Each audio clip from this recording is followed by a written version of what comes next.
I've been in networking for over a decade and decided to make some content to try to help others understand this industry. Let's talk about IP addresses. There are two main versions of IP addresses that we use. There's IPv4 and IPv6. Both of them operate at layer 3, the network layer, but there are some key differences between these. An IPv4 address is 32 bits long, and an IPv6 address is 128 bits long.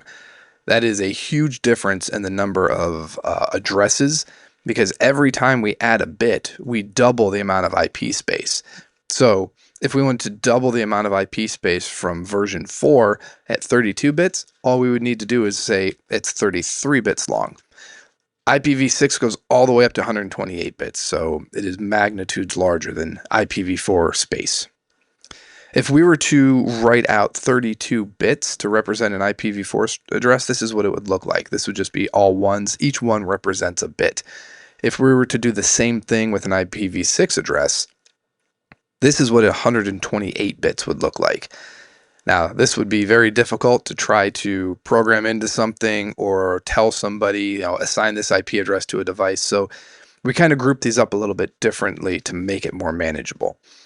So an IPv4 address, we use, it's 32 bits long, so we group them into 4 groups of 8 bits.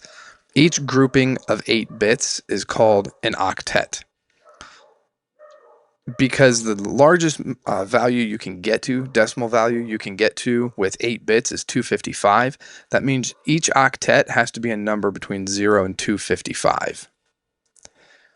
With IPv6 addresses, we use 32 hexadecimal characters.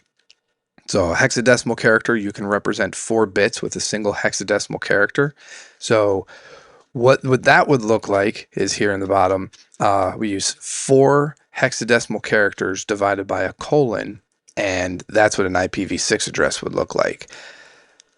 This can be very unwieldy to try to manage. So we have a couple ways of shortening an IPv6 address to just make it a little bit more manageable.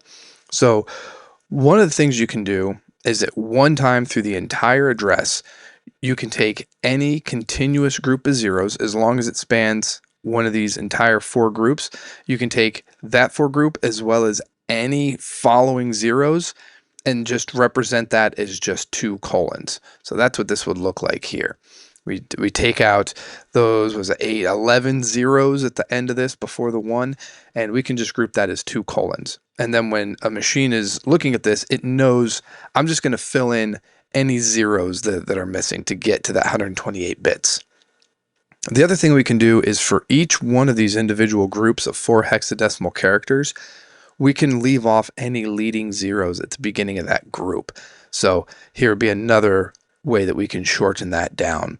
So that second grouping where it's 00AF, we can just do AF and leave off the leading zeros.